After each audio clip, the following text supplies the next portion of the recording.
Hello and welcome back to my channel. I am truly zonked, and I do gotta say, I do wonder why some people choose to mark a video dislike or not. Um, yeah, no, not much of a joke there, and I'm not gonna dwell about this, but I got a dislike on one of my vids, and I'm like, okay, fine, I'm not like expecting everybody to dig my videos, but I'm just, why, does somebody choose to mark something disliked? Speaking for myself only, I really try to be judicious when I mark something disliked. Very, very seldom do I actually use that button. If there's a video I start watching and I'm just not into it, either I'm not in the right place of mind, or it's not, what I thought it was going to be, or something else, I'm just only going to stop watching it, and depending on how much time was left on it, I might even mark it not interested, so it just doesn't keep coming back on my suggestions. Usually myself only use the dislike button for something I am like philosophically diametrically opposed to.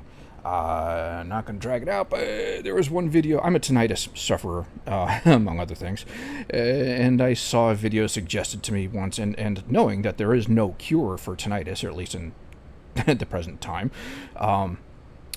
this woman posted a video on how to get relief, and I'm like, okay, let's see what she's got to say, and not expecting much really, but oh my god, it was, I'm not going to get into all of it, but it was some pseudoscience, it was nonsense, it was garbage, and honestly, to me, it was irresponsible and potentially dangerous. Said I'm not going to get into it, but that was one I did mark dislike. Anyways, so welcome back to Satisfactory. Sorry, I'm babbling here. And if you watched the previous episodes, oh my god, I did not intend to make everything so long. But basically what we covered was how I got to a certain point in my playthrough, growing increasingly, unhappy with the way everything was turning out. Basically wiped everything, collected all my parts, from the entire world, and started over.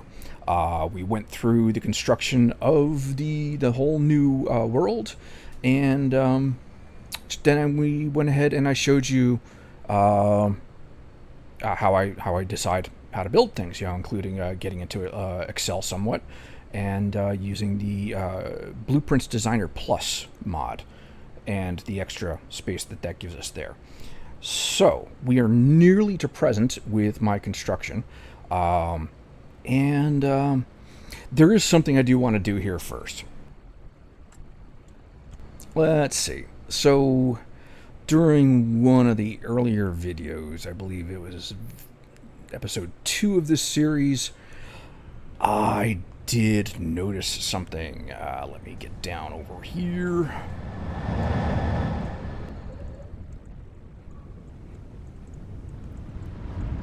All right. So down at my turbo fuel plant here, what I had found was that, I had intended to, basically push this nearly to the limit, but emphasis on nearly, because there is some fluctuation with the, even though it says maximum consumption here of 19,901 megawatts,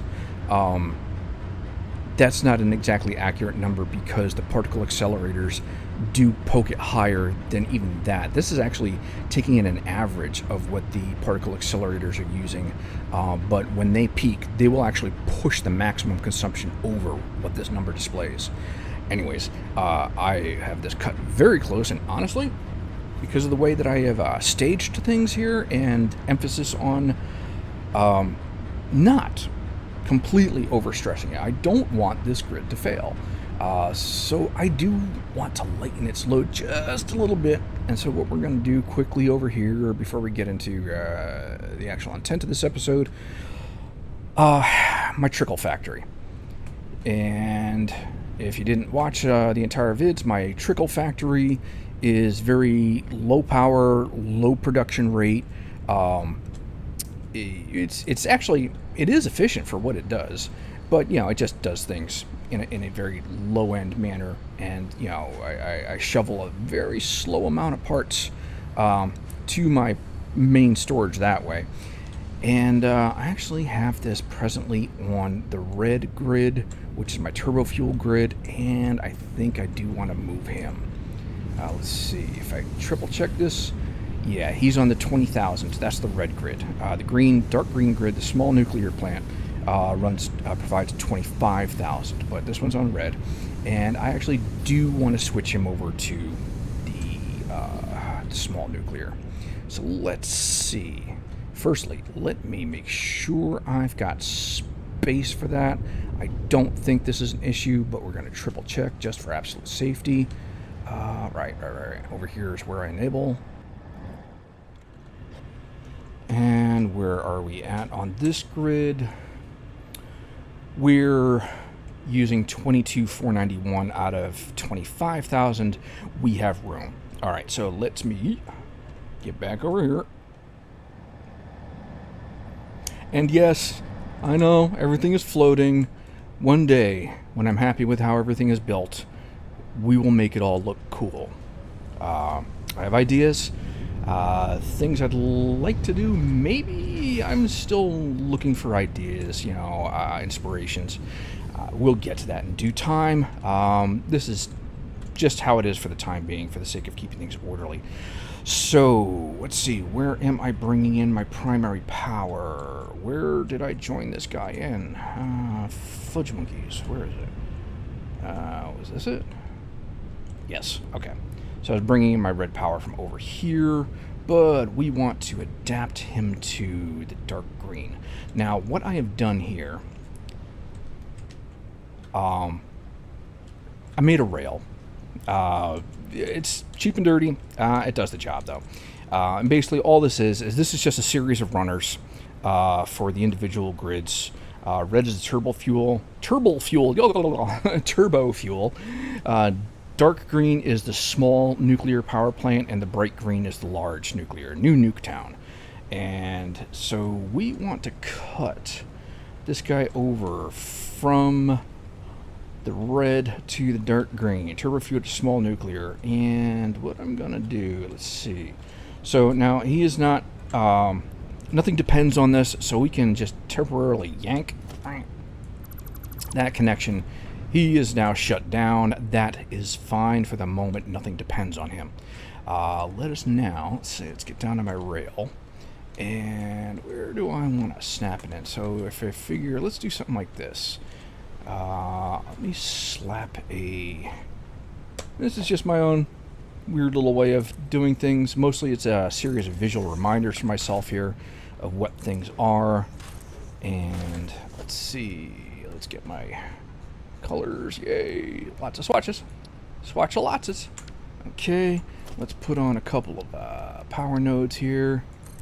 Again, this is all mostly visual indicator. Let's get inside. Actually, hold on. Let me do it this way. I like to do that just to make sure everything's nice and solidly connected. A little redundancy at play there. So he goes here, and he will connect there. So, okay. So inside and out, he is all connected. We are going to unhook. Well, right. Okay, let me think. Hold on. So we got the red came in this way. The red joined in from over here. But you know something? Okay. So we're just going to simply repaint these, because the connections don't need to change. Just the indicators on which grid we're using. Come on. All right. Oh, we're going to the belt on my face. There we are. Green, dark green, dark green. All right. And now... So, okay, so we have this passing line. And just make sure this is not linking. Right, yeah, this doesn't link to anywhere outside. Hold on, I gotta paint a bunch of these girders before we actually complete the switch over here. Because if I don't, I will forget. And I don't want to confuse myself later on down the road. That's how grievous mistakes are made. Stop it. You and you. Alright. Alright. And let's change some markers on the inside.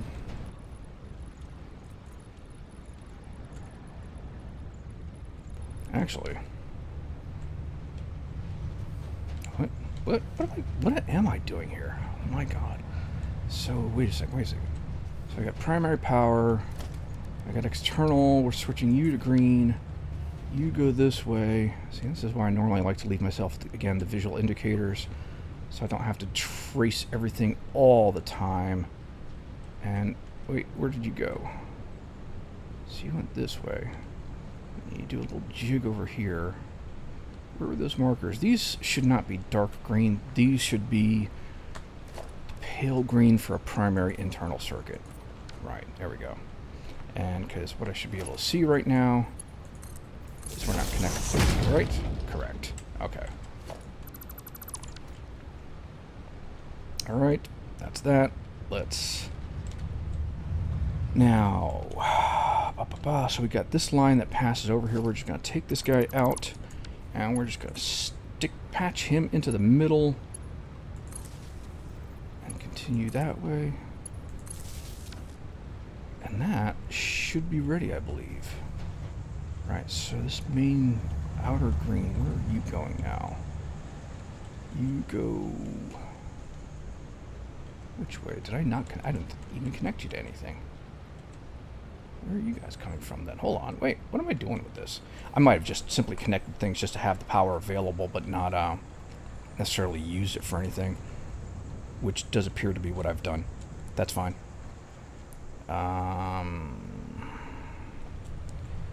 You guys are stalled because the factory is off. That's right. These guys are riding red power. That is fine. I'm not too worried about that. I don't need to get everything off. Just a little thing there. Okay, so you should be completely patched over to the green, dark green power source. Let's see, and you're not. Right, because I need to patch it. So we're going to take just one. I only need the one connector. Going to bring it down here and connect that line. Are we clipping through? No, we're not. That's nice. And there's probably neater ways of doing it. Maybe we'll do something with it later on in the great aesthetic overhaul later in the future. Alright, so we are now on the small nuclear grid. It has gone up just a notch here. So we go from maximum of 22,491 on this end here to 23, and we're still decently underneath our maximum. And we won't have scored a major relief on the red grid, but you know, it'll be helpful. Should back away from that maximum comfortably. That's nice. I like that. That's good. All right, we're good. All right, so that's that. Okay. All right, so okay. Eric, you had a question about why I didn't use a fluid buffer. The short answer for you know, it was just a demonstration. That was not a production build. That was just to show, you know, my technique. But buffers are absolutely a thing for me. The fluid buffers, and I have children outside. Sorry. In any case, so before I show you what I want to show you to, what am I saying? Before I show you what I want to show to you, thank you, is that I had a weird little behavior that happened here. So I made my trickle factory, and I set it up with 2 drone ports, and they each get, you know, specifically allotted to them, you know, a handful of parts, and then they fly them back to mass storage to deliver them. And then what had happened, so I got this all running, I got it doing what I wanted, and then I went to my blueprint designer array and started spending some time, because basically I started working on the Bat Blast and the Nuke Town, and spending a significant amount of time, and that's about, I want to say about 2 kilometers away from here. And what started happening, and this is really weird, and I think that this is not quite gone, I'm not sure. So basically what happened is, so I was working away from the main plant, and I would come back here periodically, because I basically, you know, just checking, you know, to make sure everything's holding up. You got to stop in once in a while and make sure everything is still working the way you planned it, the way you left it, right? Because Doesn't always. Things happen. So anyways, what had started happening was my battery supply started to falter. I would come back here, the cache of batteries in the ports would be drained. It'd be empty or very, very low. And these incoming belts for the batteries, these would be empty. The line that comes up from the bottom to deliver the batteries, this would be empty. And basically what was happening is my micro battery factory here, even though I don't know how to describe it. Basically, if I spent time away from these factories, this did not keep up the production. I mean, you would come back, check the performance, the efficiency, everything's 100%.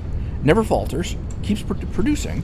But for some reason, somehow, and I don't know exactly what was causing this, the rate of consumption by the drones would go up while I was away. So they would start taking more batteries from the supply than that factory was capable of producing. So it started draining. Now this factory also does supply the batteries for the drone for my small nuclear power plant, which brings in uranium. He's a priority on a manifold, basically. So he would be fine, but these guys would start draining. And turns out there is a known issue. I found it on the Satisfactory questions board with exactly this. If you spend time away from your drone ports, they can wind up consuming more batteries than they really need. Not going to get completely into that. What was doubly weird was, okay, so I was able to keep coaxing this along, and I started working in a different area on something else. I'm going to show you in a few. We'll get to that. Actually, that's where this figures in. I'm facing the direction where that happens, sort of, like this way. All right. So I started working in a different area, like further away than even the mass storage is from here. And I was still keeping tabs on the battery usage here. And for whatever reason, while I was working in that area, the battery consumption was fine. I don't know if there was a change that they've implemented, a mini fix. I don't know. But I did notice that there's a comparable issue going on. Seems to be affecting fluids in one of my plants.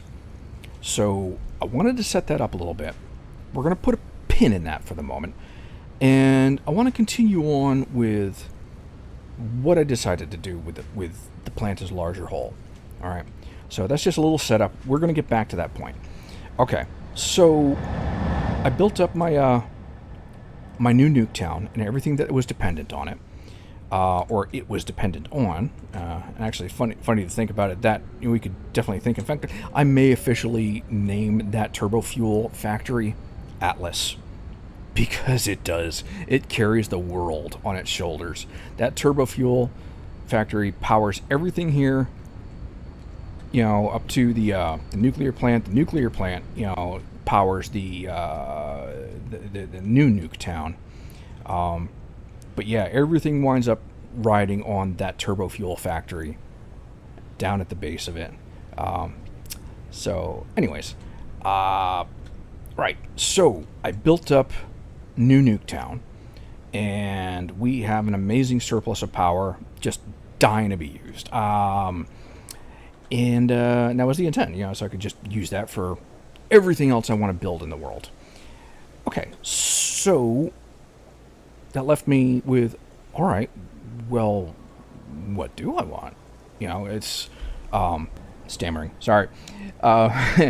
So what my current goal is the employee of the planet achievement. And to do that, we need to collect and send up through the space elevator a lot of parts. Hold that thought. Sorry, there will be some Excel here. Promise not to spend too much time on that. I know I said that before, but okay. Okay, so this is a spreadsheet that I made to start plotting out on how to approach the Employee of the Planet achievement. To get that, we have to send up to the space elevator 1,000 thermal propulsion rockets. Yes, 1,000 nuclear pasta, 4,000 assembly director systems, and 4,000 magnetic field generators. Fun note: I had actually made the 4,000. Well, was it these, or did I do thermal? No, I think that doesn't matter. I had actually achieved, made what I needed for one of these, and I wound up throwing them out. That was before I rebuilt the world. I figured I'll just do it again. So the way I've constructed the spreadsheet here, I've got a multiplier here. We're just leaving that at 1 for the time being. We have multipliers here for the individual components, and then these here just do a little quick math. You know, so I can, if I want to increase how many I want to really produce, I can just simply increase this multiplier here by percentages, and it will ripple out all the math. So, but basically, if I have a present goal of production rate per minute of 1 thermal propulsion rocket, 1 nuclear pasta, 4 assembly director systems, 4 magnetic field generators, basically the idea here to, you know, reach the goal all at the same time, then at that production rate, I can achieve that in 16.666 hours. And here I've got some totals. So this is the amount of, you know, coal, iron ore, etc., you know, that would get used by that, the bauxite and everything. And over here, we have how many machines get made for this, and also how much total power usage. You can see where I'm totaling all the individual subsections. Anyways, this is absolutely manageable. There is nothing crazy about this, or at least not for myself presently, where I'm, you know, where I'm at in the game. And the amount of power is a fraction of what I set myself up for. So we will bump up these numbers for a little overproduction. I'm kind of thinking that they may, you know, add more stuff in the game later on, and I might need some extra stuff or some extra capacity. So we won't go over all of this, but basically I broke down every single step, every single machine, you know, after my recipe decisions, and I'm not going to go over the whole thing. However, one of the things that I have taken to doing under certain circumstances, certain builds, it's kind of helpful to have a diagram. You know, the build pattern is one thing, you know, telling you how much resources you're going to need, how many machines, and etc. I mean, that's absolutely valuable information. But sometimes just a diagram, and I know there are some diagramming utilities. Again, it's like, why do I do it in the spreadsheet? Because there's just something that they're missing that I want. All right, so that part aside, let me show you a diagram that I came up with. Yeah, kind of a mess. It's accurate, but it's kind of a mess. I actually had done another one in the past. It was even worse than this. But diagramming this showed me something important I had not caught up on. And that's that there is definitely a breakdown of what types of resources are needed for certain item types. And they break down pretty neatly. One section is actually not on this diagram here, is plastics. All right. Almost every section is going to need plastic or rubber at some stage. So you need a plastic factory to provide that. The other thing that you need is aluminum. So over here is an aluminum section, right? Then another category of parts that breaks down is electronics oriented. And basically this is everything that is produced built off of primarily Kyrium and copper with a little quartz mixed in. And then this section over here is primarily things built out of iron and steel. So what I decided was I was going to, how to phrase this better, backing up a little bit. Part of the primary strategy of everything that I built already in the North Sea was that all of those factories were going to be self-sufficient. None of them are dependent on parts from any other factory, so that way they cannot be impacted if a factory that were to provide such parts went down for some reason. They, don't go down with it. But now that I've got all the power that I need, I am not holding myself to that strategy. I am absolutely, in fact, it is part of the intent now to have these to be inter-supporting factories. I also want to produce semi-absurd numbers, just for the fun of it. If I stick to the original plan, it's not big enough. I don't know. It's not what I want. I want to go a little more gonzo. Not too much. I've seen some gonzo, but I do want to go a little part gonzo, half gonzo, semi. Sorry, stopping. Any case, so I started breaking this down into its individual subsections, and here's an example. All right, so here's the aluminum production. This chart isn't actually 100% completed. It's not important that it be for right now. But basically, this is the aluminum production. We produce the alumina solution, turn it into scrap, turns into ingots, which then gets turned into empty fuel tanks, aluminum casing, all-clad aluminum. And the all-clad gets used on batteries, and the aluminum casing gets used on heat sinks. And the batteries and the heat sinks are output to other factories to be used later on. We also will incorporate a little bit of copper into this, just so I don't have to necessarily import copper ingots to make the wire for the batteries, or the ingots that are going to get used in the casing or all-clad. So this is one subsection. Another subsection is the electronics. This one's a little more fleshed out, a little more tidy. And here I have indicating where I have parts that go out. I have these kind of on a red shift, and it's pink shifted, but that's because it's easier to read over a pink background than red. And also, those are for the outbound, and these are blue shifted because these are inbound. And yeah, so this is basically everything that starts off with copper, Kyrium, and the quartz crystals. And then here's my steel and iron production. I call this electrostructural. Basically, it's iron plates, reinforced iron plates, modular frames, heavy modular frames, motors, rotors, stators. We have the cooling system is in here. And actually, this is where I kind of start I may want to break this into sub-factories also. I'm undecided. We will get there. So, okay. Now, okay, so I now had known, okay, I'm basically going to have, I guess it's 4, 5, or 6. It is unclear yet. Large factories. There will be aluminum production, there's the plastic production, iron, steel, etc. All right, so now I did already start on some of this. Mostly experimentally, not necessarily keeping everything that I've built so far. Let me get to where I started, and I'll show you what I ran into.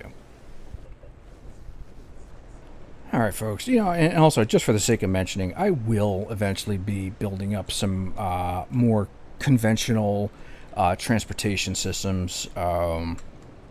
Yeah, I'm not going to be flying everywhere for eternity. It's just, for the time being. We will get there. It's all right. Any case, so this is a plant that I started, again, primarily as an experiment to see just what I could do.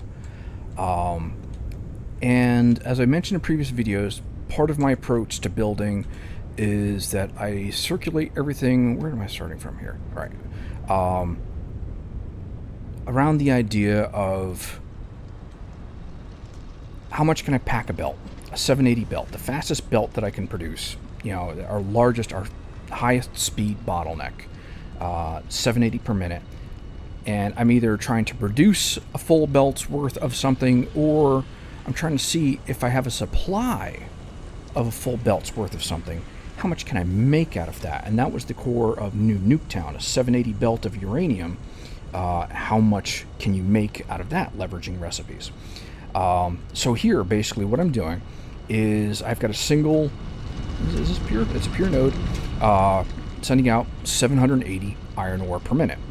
Now, up above here, well, might as well just show this also. This is more supply or demand based than supply based. This is coal that's nearby, and that's the thing, is I chose this spot specifically because there's iron next to coal.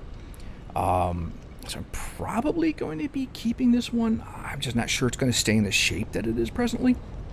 I think the edge is closer over here. Let's get up above.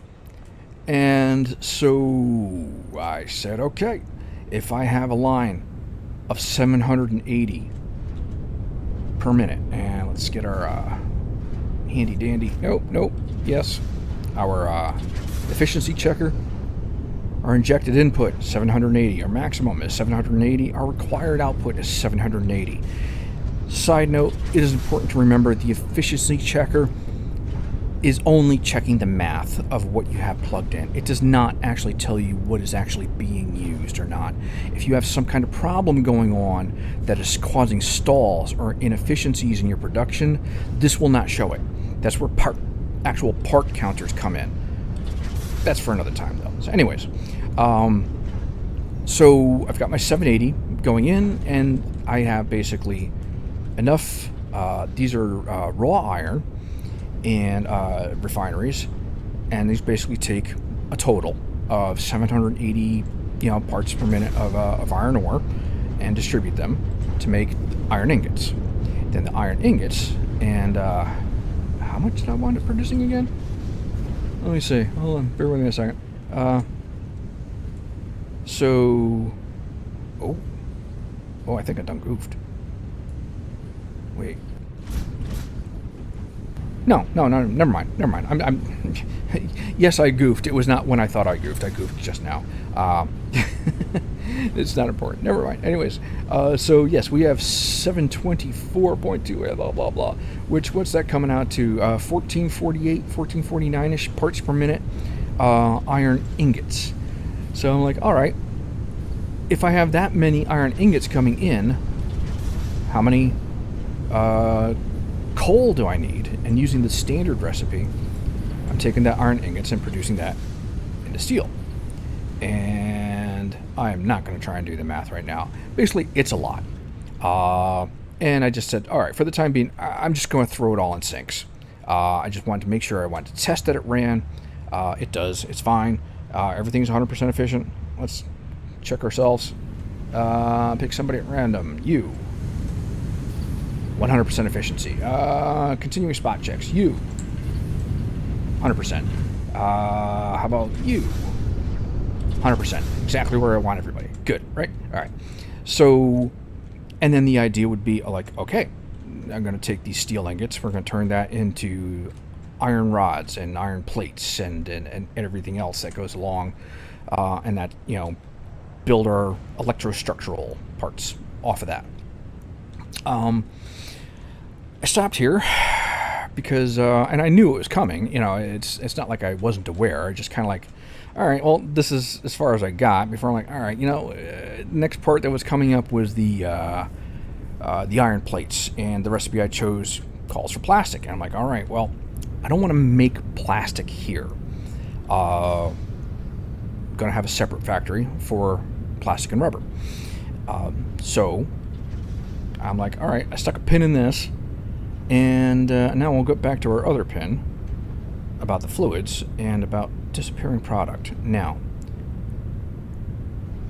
this will be interesting. Before I go over there, basically, I ran into, and let's see here, just, yeah, that's my plastic and rubber plant. Oh, wait, is it? Yes, it is. I just can't tell because not everything rendered in. There, I ran into some spookiness. That basically the same issue that I had with the batteries at the trickle factory seemingly started to happen at my plastic rubber factory. And let's go over there now and I'll explain. So just to explain a little bit before I get too close to it, I of course, did my math in the spreadsheet, plotted it out, knew exactly what I was going to get, made my decisions on what I was going to produce, and basically what this factory, the idea of this factory is to take 2,400 cubic meters of crude oil per minute, and using what I cornily refer to as the Plasmax method, maximizing the amount of plastic, in parentheses, and rubber. Whoops, my microphone's toppling. From crude oil for nearly 3-to-1 efficiency, using the recycled rubber and plastic recipes, and also capturing the polymer resin to produce a buffer amount of residual plastic and rubber. So, okay, again, before I get too close, we can start to see now I do have fluid buffers. I thought I had a handle on fluids at this point, and what this factory is trying to implement is distributing fluids gets really funky. And one of the tips I had read from another player was that basically, as long as your fluid supply is coming from a higher elevation than your actual usage, the distribution should basically just work. And there is truth to that. There are nuances, though. Sloshing is a factor. We'll get to that. But even before that, so what was happening is I built my factory, I took the time, monitored it, everything's running fine at the time, right? And I'll show you the nuts and bolts in a moment. But what I started happening was I went off to do other things, and then when I came back to check in on it, suddenly nothing's working right. Everything's like stalling, and part of the thing with these large builds where your goal is 100% efficiency is they really do kind of at a point, and it kind of depends on what you're building, but sort of every part of it has to run absolutely correctly, and if any part of it falters, it will start sending ripples of stalls throughout the rest of the factory, and then things definitely stop working correctly. And that's what I found was happening here. So we're going to approach the base now, and where I had noticed it originally, it's like, okay, so I have the industrial fluid buffers, I have many of them, but to start with, for the crude oil, and these are based on 600 cubic meters per minute, the maximum of the Mark II pipes, which we know has an issue. So if I go up to this should be full. You see, it's almost, not quite, but it catches up as I approach it. Alright, so if it's fine now while I'm standing here, why wasn't it fine when I was back there? And we might have lost our window to spot that happening here. No, look, so this one's 2371, and will it catch up? What's our flow? Our flow is 602, and this just might be where this one is stabilized. It didn't start off this way, though. So now here is where I do expect to find somebody's not at 100%. It's usually on an end. It's one end or the other. Somebody's not putting out right. So he's 100. We have no backlog of heavy oil residue. And we'll get to specific technique in a second here. I just want to go over this quickly, see if I can pick out somebody not behaving here.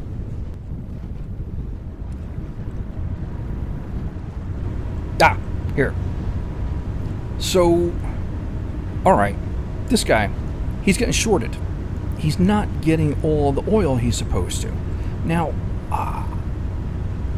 I'm really still trying to chip away at this. So if we look at the end of this line here, this is doing exactly what I expected to do. The lines are all packed, and this is intentionally. I stopped everything at each stage so the lines could get packed so that nobody's ever, like, starving, But for some reason, this line is not getting quite enough to keep the line packed. And so he's stalling periodically. So he's only at 96. And And let's see, this one, same deal. So, and these are all coming from getting fed by this tank. He is not replenished, but he is not dropped his rate. And no, so what happened there? Hold on. Okay, the factory, that line just took a big gulp. So it's sucking stuff down. And it is... Yeah, I don't understand what's happening there. If we follow this, everybody's happy down the line. Nobody's short. We're not short on head lift. Let's see. All right. You know what I think may be related? Okay. We're going to make a little modification here. It'll be time before, sometime that is, before we know if this has an effect or not. One of the things I have taken to doing is for oil extractors, so I'm kind of kicking myself. I should have done this before. I really try not to rely on the pumping ability of the extractors themselves to push the fluid down the line. So I normally like to slap a pump at the beginning to provide that initial oomph from the start to make sure everything is getting down to where it needs to go. All right, let me get these guys connected here. I want this. You're in my way. Let me get this oriented right.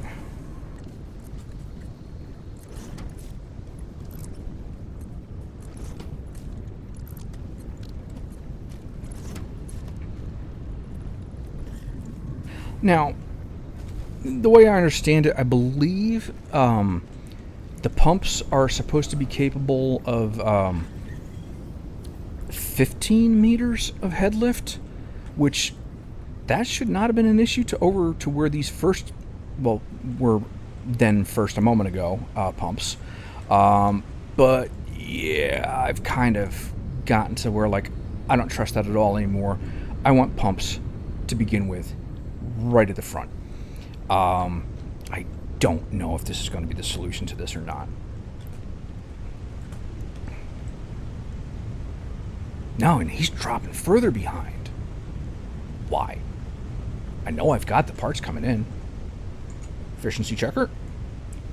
600 injected, 600 capacities, 600 required. All right. Again, not a counter. This is simply a calculator. So thank you. Now, before we're going to do a little. I'm sorry. There are a handful of stops to talk about here. So, one of the other issues that I experienced with large fluid-based plants like this before. All right. So in this case, we have we're producing heavy oil residue, which is getting sent down to blenders, which then turns that into fuel. What I've encountered in other builds before is, and I'm really pretty sure most of this comes down to sloshing. We'll talk about sloshing in a moment. Basically, what I would find is these refineries at the very beginnings of the line, or the farthest, depending on which way you're looking at it, the ones the farthest from the total output, right? They would not be necessarily having their product withdrawn, so to speak, as promptly as it should be. Autosave. Okay. And what would happen would be that their output buffer would start to back up. And then when the output buffer backs up, the factory stalls. It's not producing as much as it should. Now there isn't enough fuel or heavy oil residue going to the blenders. The blenders begin to stall because they're undersupplied, and so forth. So one thing I had to start doing was, at least at this very, very end here, the beginnings of these lines each have a pump on the outputs, the beginning of the output line, to basically, again, just initial oomph, just to start shoving stuff that way, right? And making sure that these cannot back up here. At this point, that is. So we have pumps at the beginnings of each of these output lines. Now, part of the build process here was... Okay, I've got pumps to assist in getting the fluid up to the fluid buffers, and then I want to let gravity do the rest. I'm trying to not use pumps after this point. So this is feeding these guys. I really don't understand why. No, see, he started slacking too. All right, we're gonna take a step and do something in a few. All right, so one thing I did have to start doing for sloshing. Okay, so a little bit about sloshing. All right, so we've got our heavy oil, or sorry, our crude oil coming in. We're a little underfed at the moment. We know this. But even if it's fully packed line, once you turn the factory on, okay, refinery starts sucking up, some of the crude oil from the line, and just for a moment, you've got a tiny bit of gap in there, right? Now, what should happen is that gap should be immediately refilled from what you have backlogged. The buffer is above our whole line here, so gravity should be just doing all the pumping work for us. But what starts happening is just for that moment, and it seems to take time, but kind of... I'm still not even really 100% sure this is necessarily what's going on. This is just a working theory. Because pipes are bidirectional, stuff will start like, okay, you've got a tiny bit of gap in there for a moment. Somebody wants to fill it, but you don't necessarily have a choice on where it's coming from. So it could be these offshoot pipes, backflow backwards a little bit, wherever. It's not the point. The thing is basically you start getting... things start going backwards and forwards. They see this open gap and they try to fill in from wherever. And if we don't have a consistent pressure, which I thought we should have had, things will start going boom, boom, boom. But it's waves just going back and forth. You ever seen one of those little perpetual wave machines? Basically, same concept. And so what's happening is basically now you've got fluids not traveling in the correct directions and not making it to their destinations the way that they ought to be. So why some seem more affected than others when they all have the same input, I don't know. And actually, that's interesting. This guy, since we slapped those pumps on the back of that, seems to be making up for lost time here. He's climbed up from 96 to 99 and to 100% efficiency now. This, as it is at the moment, might never become a full buffer because it is intended to use 100%, as it comes in. Maybe that really was all of it. So, anyways, let's take a quick look at our blenders. How are our blenders doing? You're 100%. I got a spot check all over the place here. These are... let's see. Hold on. Give me a moment. Again, if you're going to have a problem with your flow, it's going to be the ends of the lines. You can see there is a breakdown here. So there are... We'll get some numbers in a second. I'm sorry, hold on, I'm distracting myself.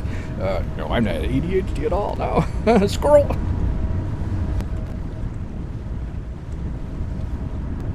Alright, so far, so good. I'm not going to check absolutely everything, but you know where I can check? Alright, so let me go on with description of this plant. Alright, so we have 2,400 crude oil coming in from 1,200 from each direction here. Let's see. Let's hop over to the spreadsheet for a moment.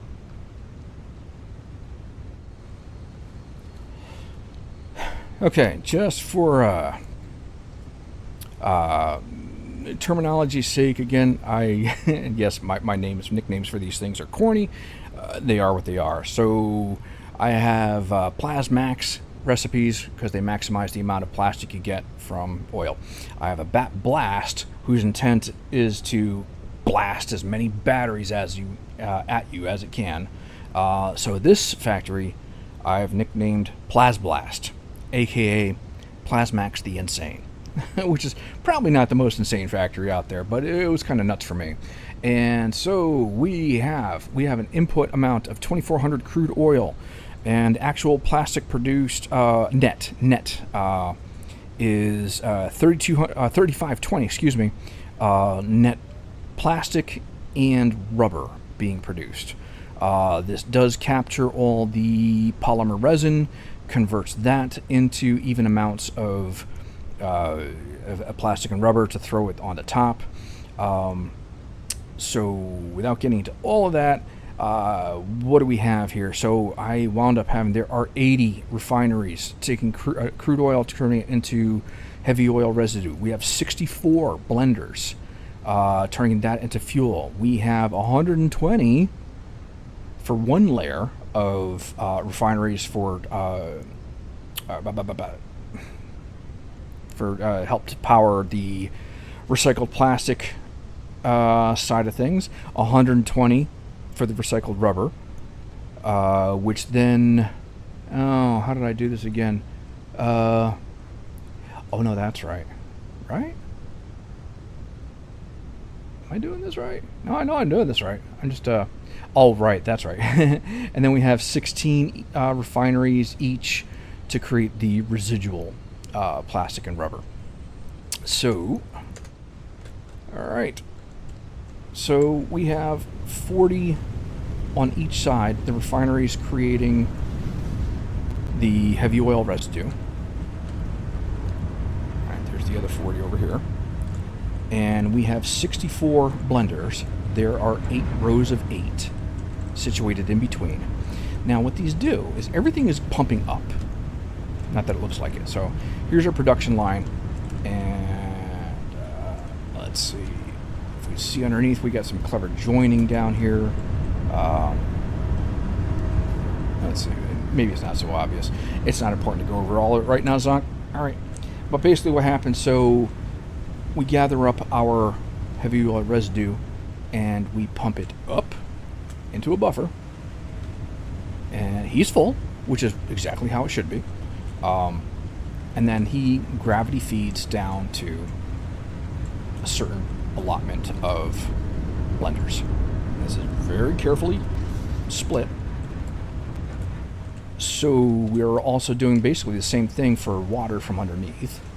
We're gonna have to pop over to the Satisfactory calculator map. This actually came out kind of interesting here. These sinks were temporary because I was not capturing the polymer resin immediately. I needed somewhere for them to go to keep things from backing up. So anyways, all right, and the blenders produce the fuel. The fuel gets pumped up, and we have 2 floors of 60 refineries each, producing all the plastic and rubber, which then gets refed into further rubber and plastic, which then gets refed further into excessive amounts of plastic and rubber. And are you full? He's full. All right. We have more on the other side. Let me check these quickly. Hold on. Yeah, okay, I think these are all right. So you will see, I haven't painted them yet. Oh yeah, sorry, quick note, orange. Eric, I hope you don't take me too seriously when I said I was sick of looking at the Fix-It orange. You know, I was just tired of everything being orange. I really was. If you see orange in my plants now, it is a shade that I created myself. Not that I was really hung up on not using Fix-It orange, but fuel. Orange basically indicates fuel. In any case, so sloshing. Sloshing was happening up here as well, and what I would find is that these guys would be partly drained. They weren't getting enough production from below. I can't even remember. It was a couple of weeks ago since I had that issue. Actually, maybe more like a month ago now. And what I had to do was I had to throw in valves, because what was happening is the sloshing factor was starting from up further the line and backing it up all the way up here, and basically causing problems for this to get filled consistently. So the valve stops the sloshing dead here to ensure that nothing backflows too far. In fact, I may move these at some other point. So instead of being just outside the beginning of the buffer, I may put them right down here at the beginning of the line that feeds this branch of machines. Time will tell. We'll see if we get there. All right. Let us... Now, what I need to do to... Let's check the other batch of crude oil buffers. Not really a batch. Pair, more likely, more accurately. Yeah, he's also drained a little bit. Not a whole lot. But he's not. Again, why one side and not the other? I don't get it. I really don't. And, you know, I'll be honest. These, I didn't even think of this being an issue because their feed is actually coming from well above. So I didn't, you know, think I was going to need any pumping. Let's see. Put the valves on that side. Now, just to show where these come from really quickly, on this side, these come up all the way from over here to this resource well down here. And basically I need to do the same thing. I can't rely on the pumping power of these nodes. He's idle because he's just unneeded. He's like 150 per minute, you know, more than I needed here. I wasn't going to set up an additional pipe just for that tiny extra bit. So, all right, let me get some extra pumps going on here. Give me a moment. Got to wire some power around. All right, this will take a moment. Hold on, bear with me.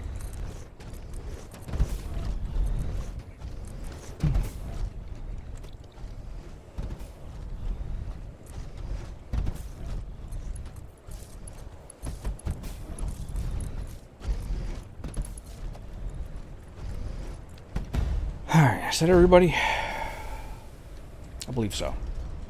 Okay. So, pumps at the head of each line to give your initial push out towards your destination. I do think I'm going to slap a couple of valves in here. I think that'll be just fine right there. Yeah, like right here. And maybe a couple more just down here, just for double safety.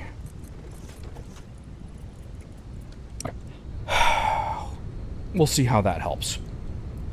All right. So, yeah, this is my Plasblast. 3250 was it, or 35? Whichever. An excessive amount of plastic and rubber being produced here, and some spookiness with the rubber, or with the fluid. Hold on, let me paint these valves really quickly.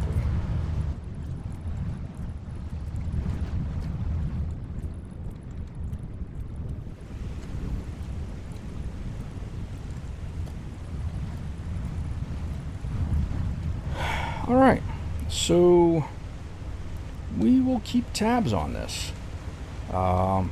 Is he all set for now?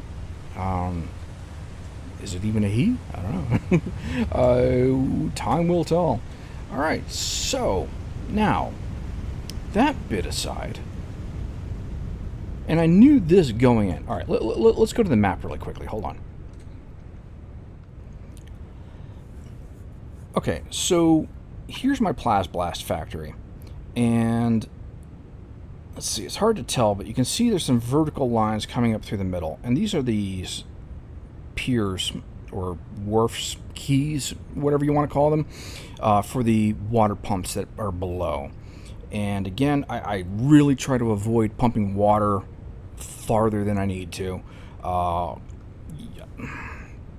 Again, well, I'm not going to get into that. So, you know, I chose a spot where I could build over a large enough area of water where I could have plenty of space for as many pumps as I needed, and also within reach of, you know, the oil that I needed to actually produce these. And so I've got, you know, here's my 3 oil nodes on this one side producing 1200, and these are the resource well, the oil well over on this side, producing 1,200. So 1,200 comes from this side, 1,200 comes from this side. They produce their heavy oil residue. They pump inwards towards the center. They produce the fuel, which then gets sent upwards, etc., etc. And these little branches over here are the side projects for the wings, shall we say, for the residual rubber and plastic capture. All right. So now, though, I mean, and I knew this, like I said, going in. This is kind of out of the way, and this is a little off the beaten path here. Transportation is going to become a thing. So zoomed out here. Here's our plastic factory. Here's part of our North Sea. This is the turbo fuel factory on this side, working that way. And over here is the iron and steel factory we were looking at a few minutes ago. And I need to get plastic from here over to here. Now, at first, as you've seen, I am absolutely not opposed to belting the snot out of everything, but I don't want to do that for absolutely everything. You know, the reason why I did allow myself to do that for the North Sea builds was for power reduction. I just did not want to spend any extra energy for getting the resources in, and thankfully belts take no energy, so I just belted everything in. For the rest of it, though, I do want to use trucks and trains. And so I initially started with trying to figure out if there was a path where I could make a road for trucks. And this route, it's just too convoluted. There are just so many things. It just would have been nonsense. And I decided, you know something? Okay, maybe this is not where I want trucks to come out from here, but maybe I want a train. So what I'm thinking of doing is building a train station around in here somewhere. Actually, I think I'm going to build it in this little blank spot here. The problem is I kind of got to know all the different places I'm going to send that train. Basically, that one train's job will be to deliver plastic and rubber to the additional factories that need it. And that's going to include this one. And I think I'm going to build another large factory in here. I don't know yet. But what I was thinking of doing, at least for the time being, this is just a rough idea at the time, for the moment. So, and actually, you can see where I kind of started, again, just a test build, just to see what it kind of looks like. I was thinking of running a train to go above all the noise of the ground, you know, the undulations and everything. Come out this way, and this was going to be a train station to receive the plastic and rubber for this area. And then from here, build truck stations to bring it up and pick up whatever I need and deliver it to the individual factory that needs it. So, okay. So I started off building an iron factory, iron and steel, and stopped because I was going to need plastic. So I built a plastic factory to get to supply to that, but I need a means of getting it there. Gonna use trains partly, and gonna use trucks partly. So for trucks, I need fuel. Which brings us to a second turbo fuel factory. Let's go visit that now. Oh, folks, I also do want to mention I have special plans for the red forest or pink forest or whatever color forest. Yeah, I have special plans for this. Just saying. That's all for now. All right. So this is my secondary turbo fuel factory. More accurately, it's a packaged turbo fuel factory. Before I get into everything, I just want to show you really quickly. This is what a spreadsheet error looks like.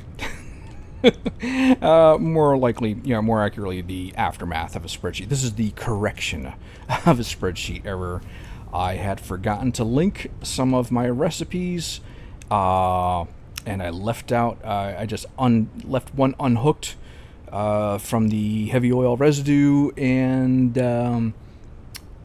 wow, that was like excessively efficient. I'm like, oh my god, I don't believe have I not like used this like this before? I'm seemed like, why is it like so amazingly efficient on crude oil? Because I left part of it out, and and unfortunately, I had already built, the factory, and then started realizing, oh, I'm not getting enough heavy oil residue where it needs to go, and double checking all my math and spreadsheet. I'm like, oh, I forgot to hook in a whole extra segment. So thankfully, it wasn't that big a deal. I had to put on an additional 9 refineries, but unfortunately also, well, not that big. Sorry, had to put in an additional 9 refineries, and then go and basically, the number of machines I had already built didn't change, just the clock speeds. And this is a weird thing. Oh no, that's right. This is a it's because the whatchamacallit, the coloring of the swamp. I built this out here because it was close to both crude oil and, well, sort of close to a sulfur node. But basically, what this does here, this is doing mostly the same thing again. So we have crude oil producing heavy oil residue. Part of it goes to producing petroleum coke. Liquid goes up into a industrial buffer here. And I don't know why. This one never had any of the problems that I had in the plastic factory, as far as the fluid, the sloshing and all that. Just didn't happen. I do still have, like, down at the beginning, there's a couple of different lines. This is split into multiple lines, but at the beginning of each of the lines, there are pumps, which are, taking the product and just giving that initial push to get where it needs to go. So it's got, that's full. Let's see, here's our fuel. This is full, yep, 2400. Here is our turbo fuel. Ooh, not quite full. Interesting. What happened there? Check my boys.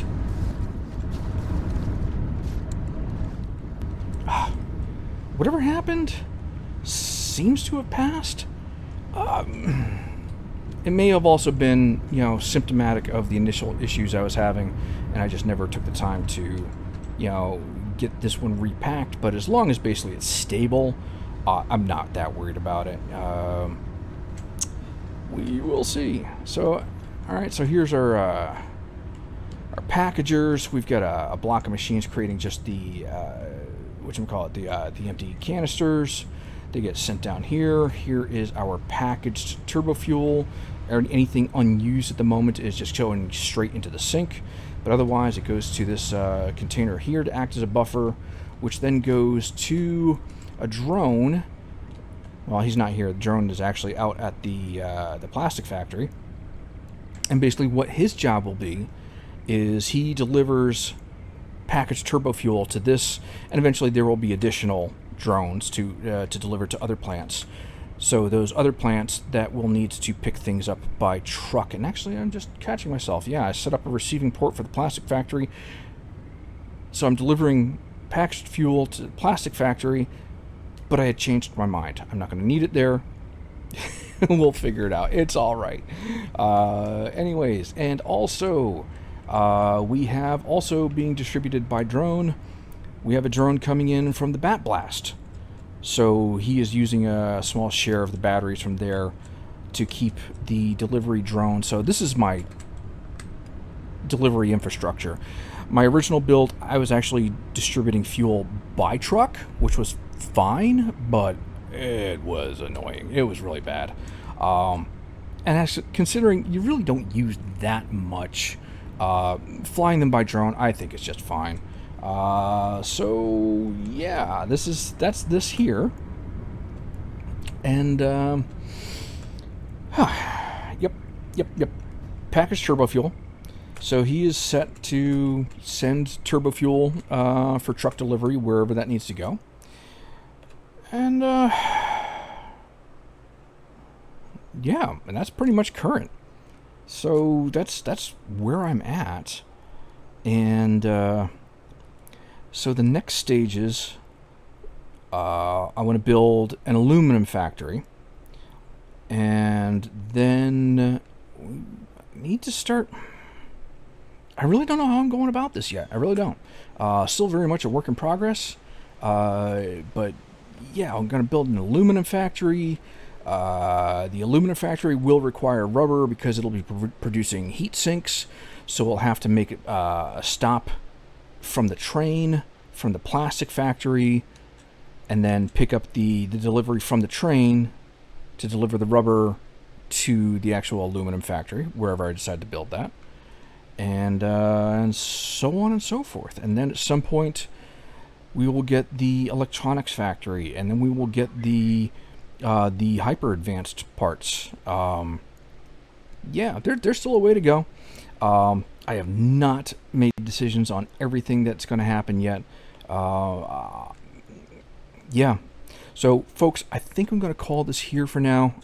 Spare you some of the time, and we will pick this up. I've got some planning to do, and to figure out where I want to start building the next thing. I do think the next thing I'm going to start building will be the aluminum factory.